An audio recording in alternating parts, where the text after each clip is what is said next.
vous retrouver encore aujourd'hui pour votre magazine d'invités, mesdames, mesdemoiselles et messieurs, bienvenue dans cette émission qui a pour rôle de parler sur l'actualité économique, politique et aussi sociale. Aujourd'hui, nous recevons pour vous un homme d'État, un homme politique. Donc, nous avons sur ce plateau l'honorable Bernard Kayumba, qui est l'élu de la circonscription de la Lukunga et le président national du PANECO. C'est avec lui que nous allons essayer de parler par rapport au temps qui nous sont impartis. Je vous reçois sur mon plateau, honorable. Bienvenue. Merci, madame. Comment allez-vous? Nous allons très bien. Le PANECO.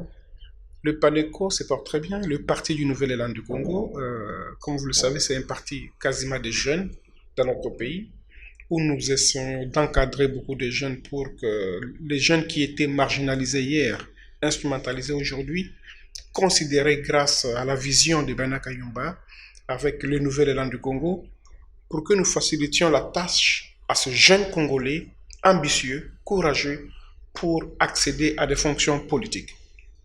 Et ça se passe très bien, nous voyons, vous êtes vraiment très visible. Bien entendu, parce que c'est notre passion, notre vocation. Il est donc important que tout le monde sache qu'avec l'avènement du PANECO, c'était vraiment une chance pour bon nombre de gens pour que nous puissions conquérir le pouvoir. Parce que, vous savez, l'essence même de la création d'un parti politique, c'est la conquête du pouvoir. Et aujourd'hui, nous sommes à l'hémicycle, demain, on peut être au gouvernement, le lendemain ailleurs. Et donc, nous pensons que dans cette même vision, c'est pour que nous puissions façonner des vecteurs de développement dans notre pays. Les politiciens ont un peu une connotation négative. Et aujourd'hui, le Parti du Nouvel Élan du Congo voudrait bien redorer l'image de l'ancien temps pour que dans un nouvel élan, que la population sache qu'il y a quand même un nouveau vent qui souffle en politique avec Bernard Kayumba, pour que le Congo de Lumumba, le Congo de Kasavubu donne du travail à tous les chômeurs congolais que nous défendons jour et nuit. Ok, alors il y a un temps, depuis quelque temps, on va dire, en tout cas à bâton rompu, Bernard Kayumba, vous êtes au fait la plaque tournante dans beaucoup de choses. Alors, on va d'abord commencer par votre trahison du FCC. Permettez quand même à ces gens-là qui vont nous suivre de savoir quelle a été la motivation de quitter le FCC.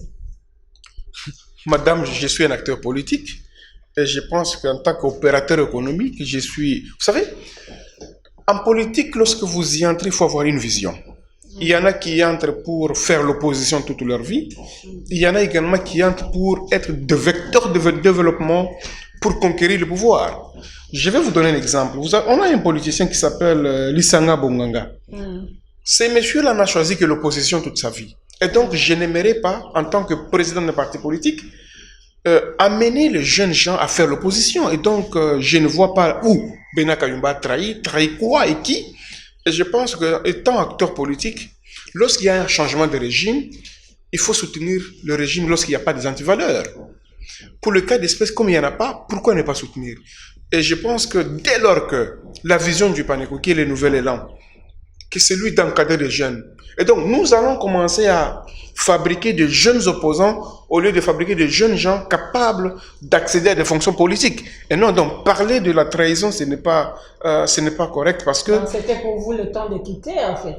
Madame, ce n'est même pas quitter qui allait chez qui, mais je pense qu'il y a quand même un régime en place où les uns ont choisi de faire l'opposition et les autres, avec la majorité parlementaire où nous sommes actuellement, je pense que nous sommes là, nous au PANECO, pour conquérir le pouvoir. Et donc, nous ne pensons pas qu'en militant dans l'opposition pendant 5 ans, 10 ans, cela n'aboutit pas seulement à la conquête du pouvoir. Il y en a qui trouvent l'aisance à faire l'opposition, madame. Et pour nous pensons que être politicien, c'est comme si être des forces armées congolaises. Chaque fois qu'il y a changement de régime, tous les militaires ou les généraux, ils ne changent pas de position. Ils restent intacts dès lors que les valeurs républicaines sont respectées. je pense qu'il est important que tout le monde s'aligne dans la vision du Parti du Nouvel Élan du Congo.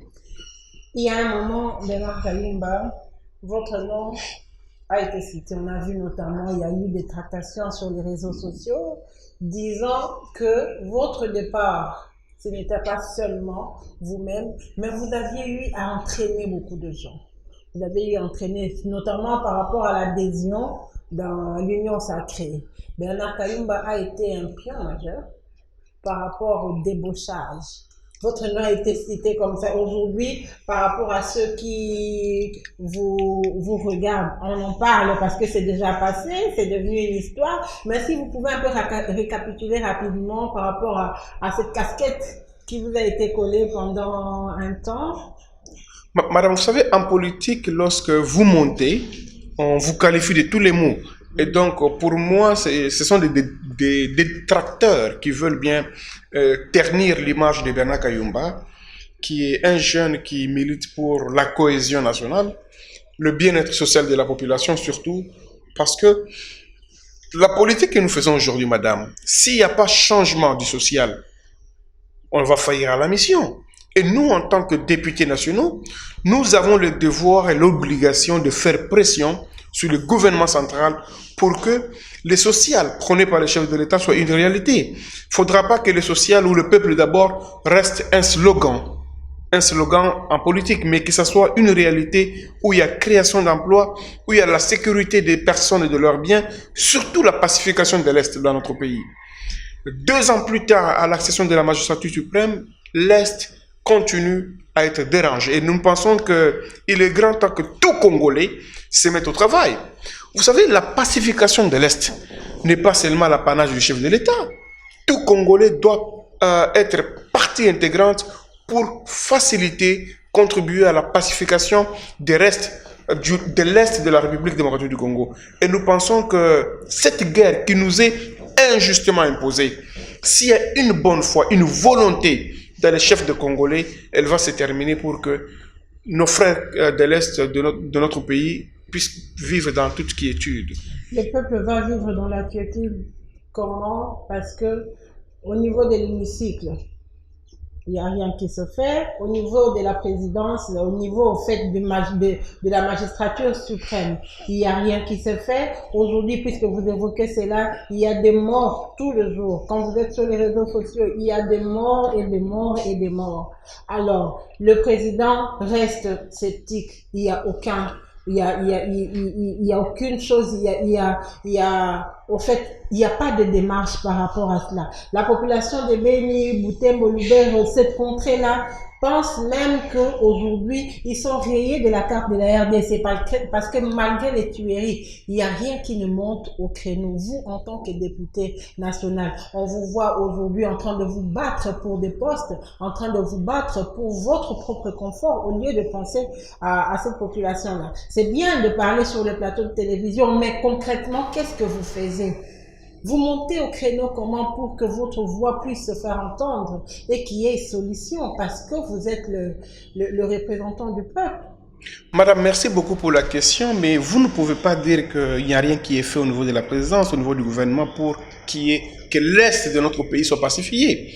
Il y a des avancées significatives que le commandant suprême impose à l'armée pour la pacification de l'Est.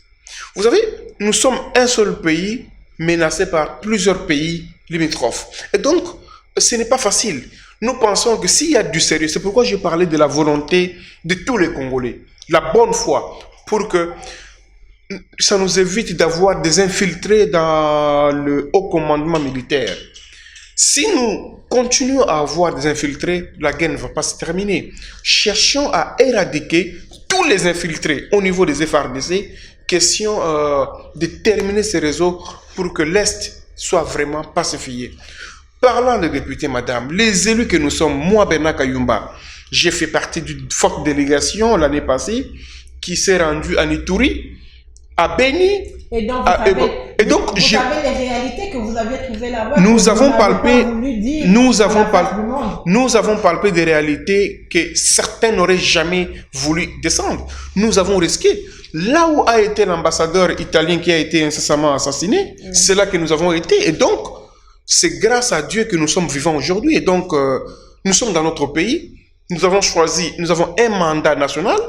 Bien qu'élu de Kinshasa, Lukunga, Bena Kayumba ne peut pas se limiter à défendre la population de Lukunga, nous avons un mandat national. Et donc, lorsque nous étions à Beni, à Nituri, à Bunia, nous avons continué à défendre cette population.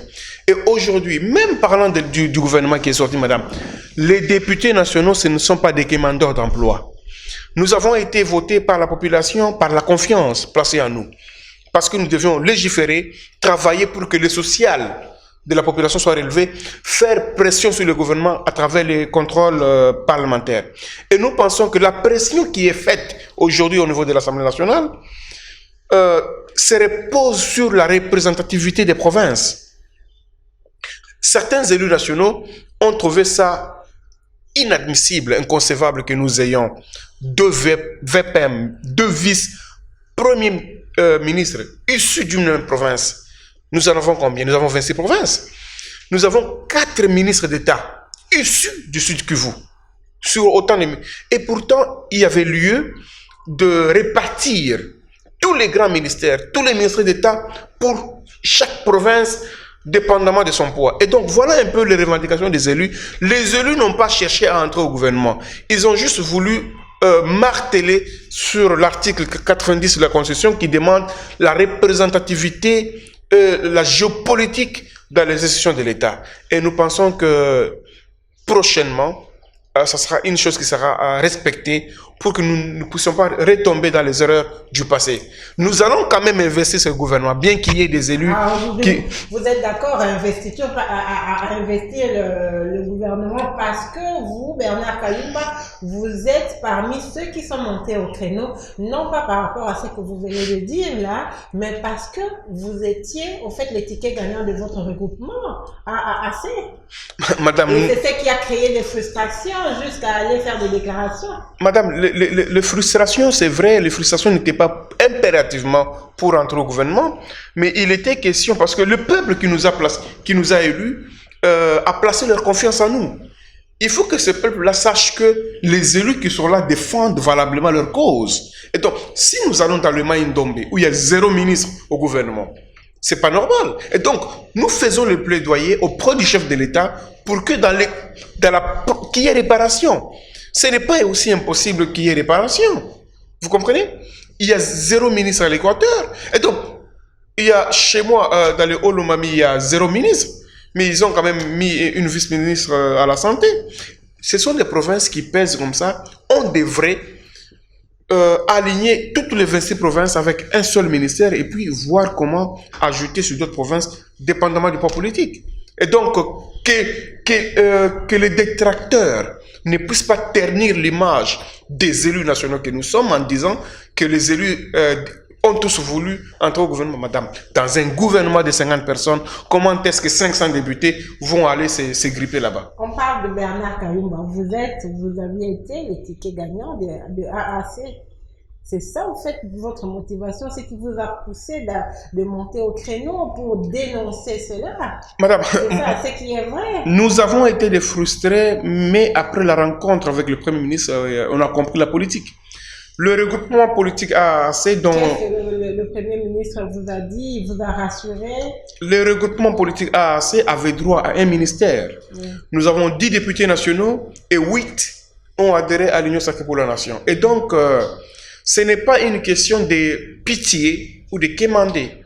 C'est des droits qu'on avait une fonction du ministère, un poste gouvernemental. Oui.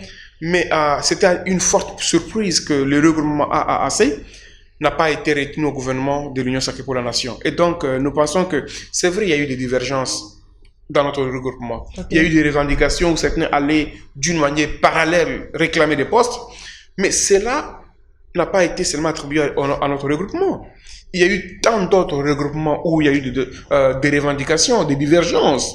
Nous pensons que la rencontre qui a eu lieu avec les responsables du regroupement que nous sommes avec le Premier ministre, c'était pour baliser le chemin, pour qu'il y ait quand même réparation de ces préjudices, parce que n'oubliez pas que dans notre regroupement, il y a plus de 15 partis politiques, et donc ils n'attendaient que ça. En politique, ce n'est pas madame comme une asbelle, c'est une conquête de pouvoir. Et dès lors qu'on vous écarte du chapitre de la conquête du pouvoir, c'est là que ne peut qu'amener des frustrations. Mais nous avons promis de soutenir et d'accompagner le programme de son Excellence Jean-Michel Sama Lukonde, qui a été d'ailleurs déposé hier au niveau de l'Assemblée nationale, que nous comptons bien entendu faire lecture demain au niveau de l'Assemblée nationale, et que l'investiture peut avoir lieu ce vendredi ou le samedi de la semaine en cours.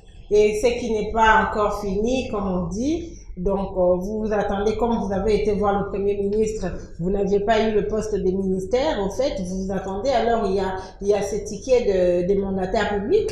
Madame, il y a les portefeuilles d'État. Nous ne sommes pas des gourmands.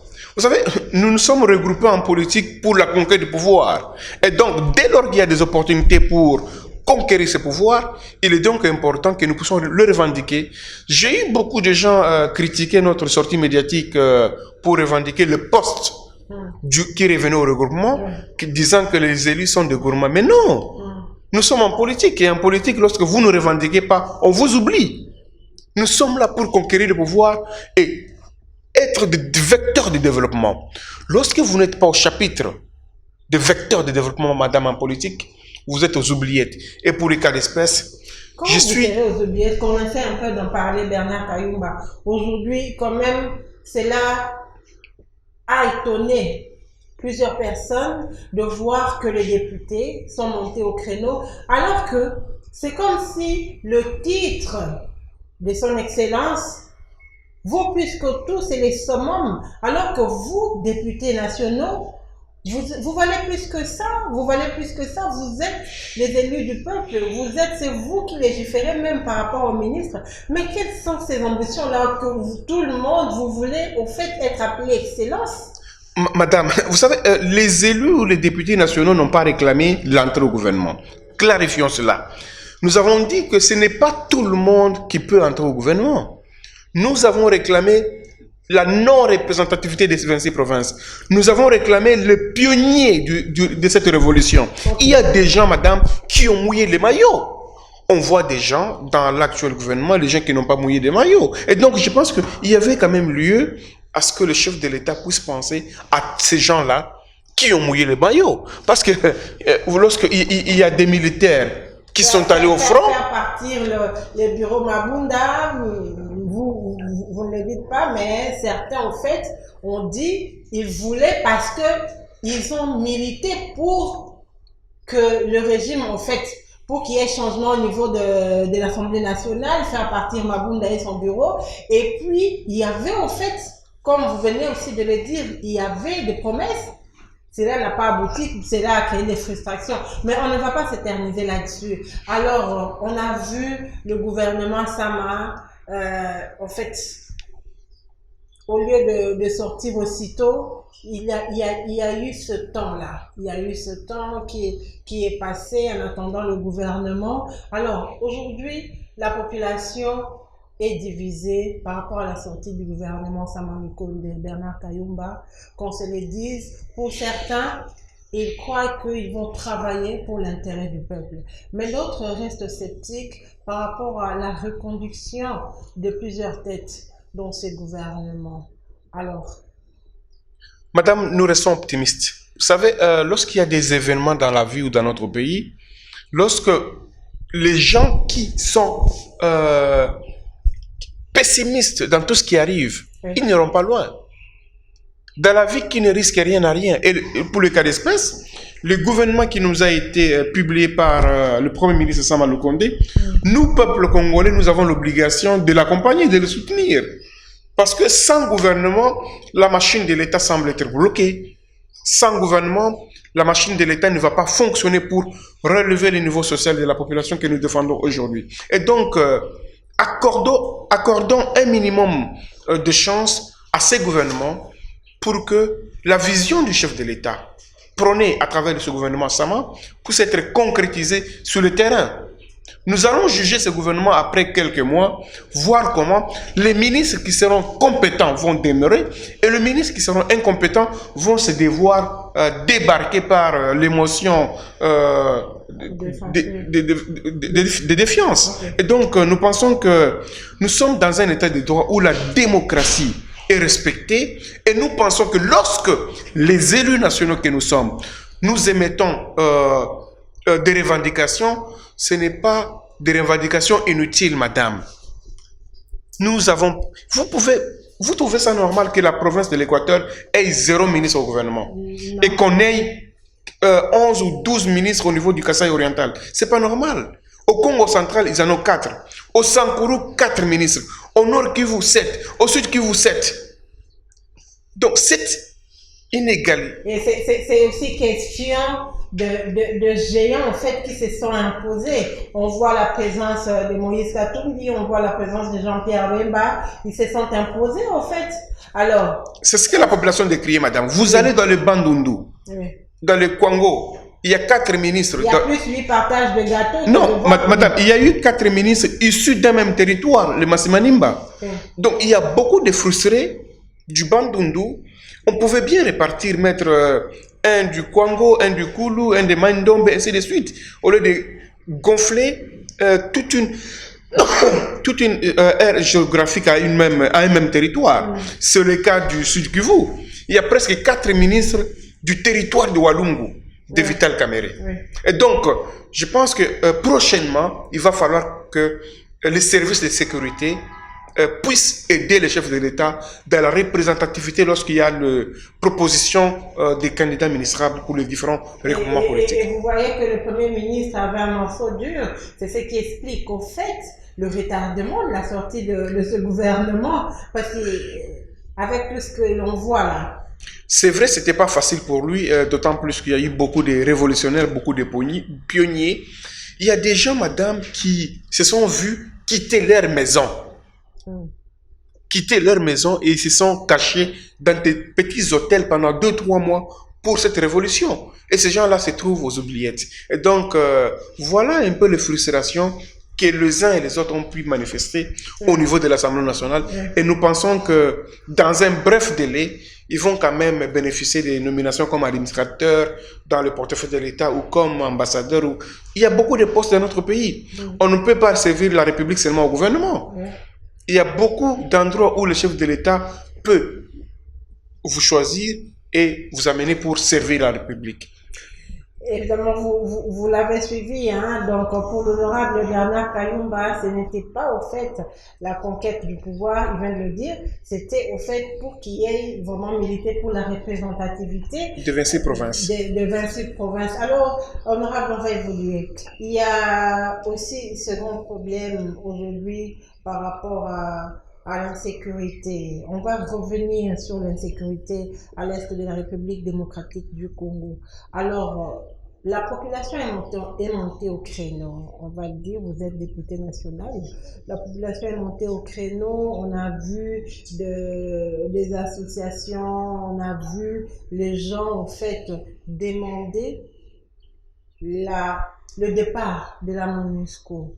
Est-ce que, en tant que les élus du peuple, vous aviez déjà eu le temps, au fait, de siéger sur ce problème de la MONUSCO? Comment se passe, comment se fait-il depuis que la MONUSCO est aujourd'hui opère en République démocratique du Congo? Il n'y a que de morts.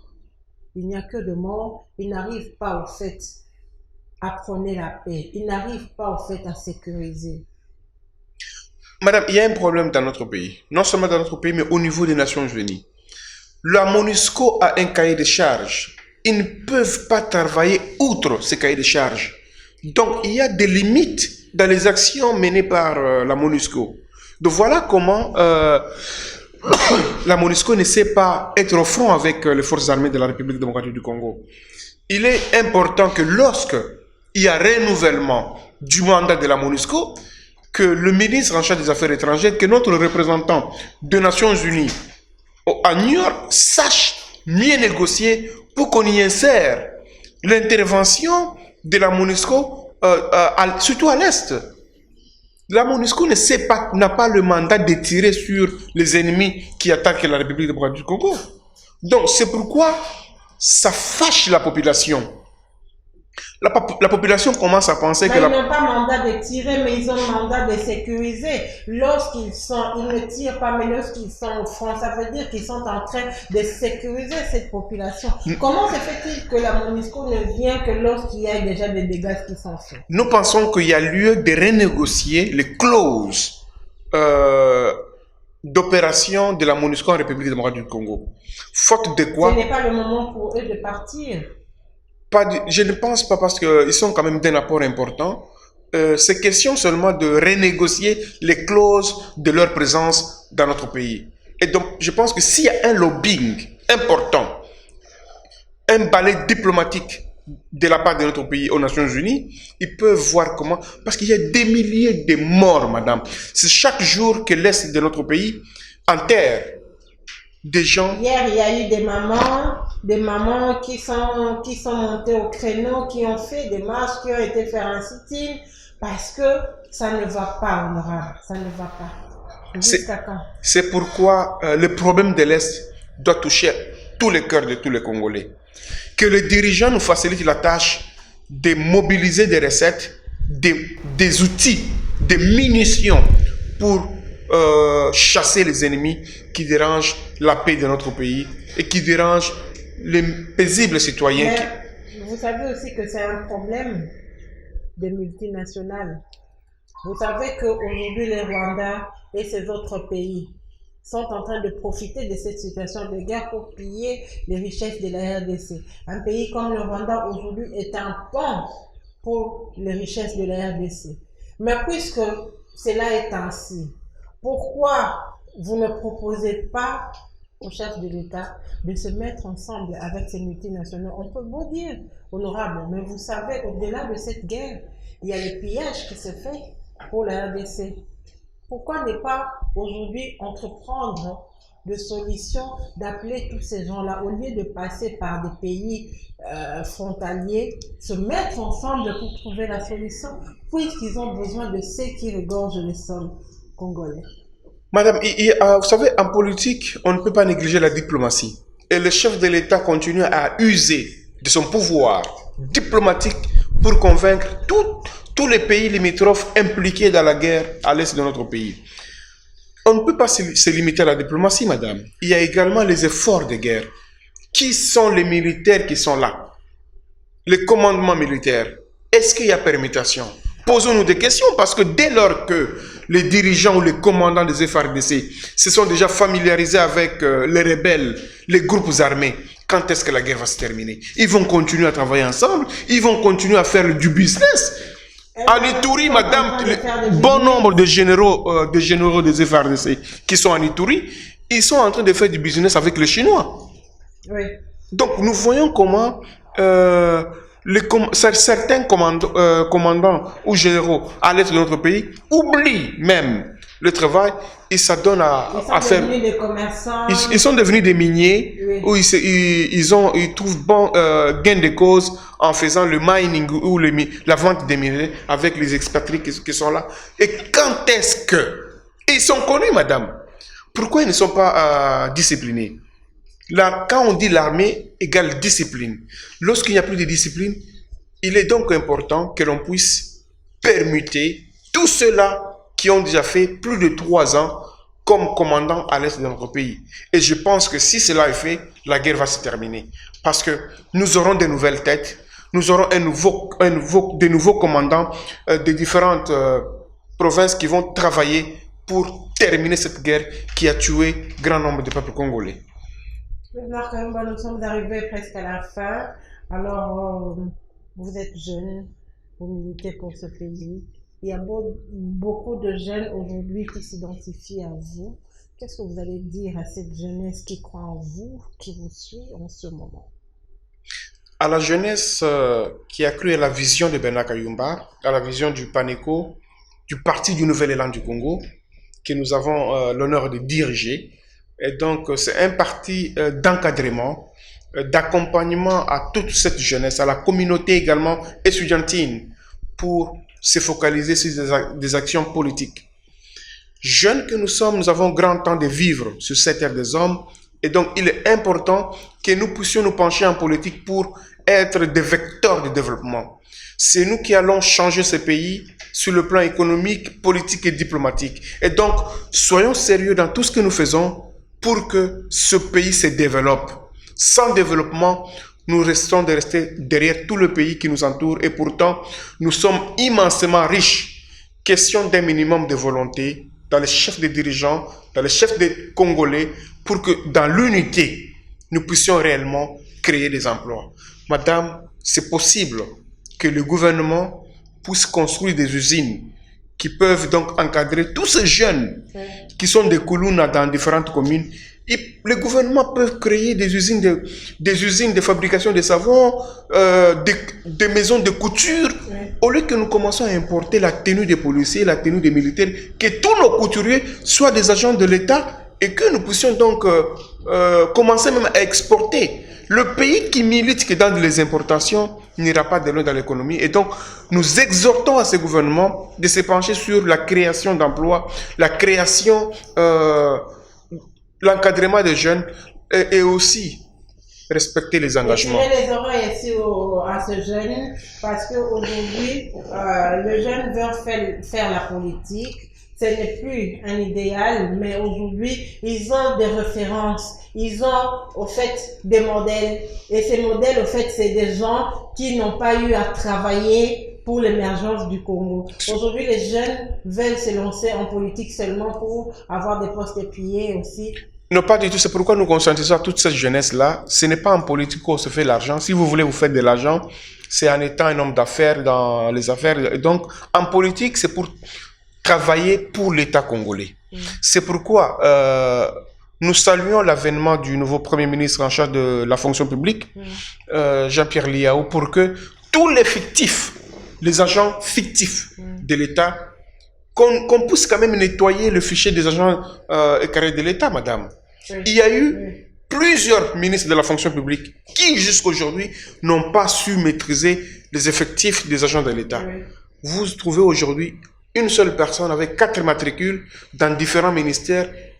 C'est la caisse de l'État, le trésor qui est saigné. Et donc, nous pensons que si on peut centraliser, ou lorsque vous mettez l'empreinte digitale, on sait vous identifier. Mais lorsque la fonction publique n'est pas numérique, n'est pas digitalisée, nous allons continuer à tergiverser. C'est la République qui va faire un manque à gagner. En tout cas, les trésors publics, la caisse de l'État ne sera pas saignée par rapport à ce gouvernement budgétivore? Pas du tout, madame. Le gouvernement vient de quitter de 65 à aujourd'hui 55 ou 56. Il y a eu plusieurs ministères qui ont été fusionnés. Tout ce que je demande au peuple congolais, c'est de faire confiance. Parce que s'il n'y a pas de confiance, nous allons commencer à stagner. On dit dans la vie qui ne risque rien n'a rien. Et aujourd'hui, nous avons un gouvernement qui va se mettre au travail dès la semaine prochaine. Parce que le lundi prochain, il y aura remise et reprise entre le Premier ministre Ilunga Ilunkamba et Jean-Michel Sama. C'est ce lundi. Le mardi, remise et reprise entre les VPM et ainsi de suite. Et nous pensons que ça sera une semaine qui va donner un nouveau souffle, un nouvel élan pour que tout ce qui a été bloqué pendant quasiment 3 mois puisse décoller pour le bien-être du peuple congolais. Ok, voilà, nous sommes arrivés à la fin de cet entretien. Nous avons reçu pour vous les vues de la Lukunga, l'honorable Bernard Kayumba, comme je l'ai dit tantôt, qui est très présent. Il est dans les actions, il est en train d'aider la population, il est en train, au fait, de donner un tonus à la jeunesse congolaise. En tout cas, merci d'avoir répondu, honorable, à notre invitation. C'est moi qui vous remercie, madame. Donc, voilà, mesdames, mesdemoiselles et messieurs, merci de nous avoir prêté attention. Alors, le rendez-vous est pris pour un autre numéro de votre magazine L'invité. D'ici là, bonsoir sur vous.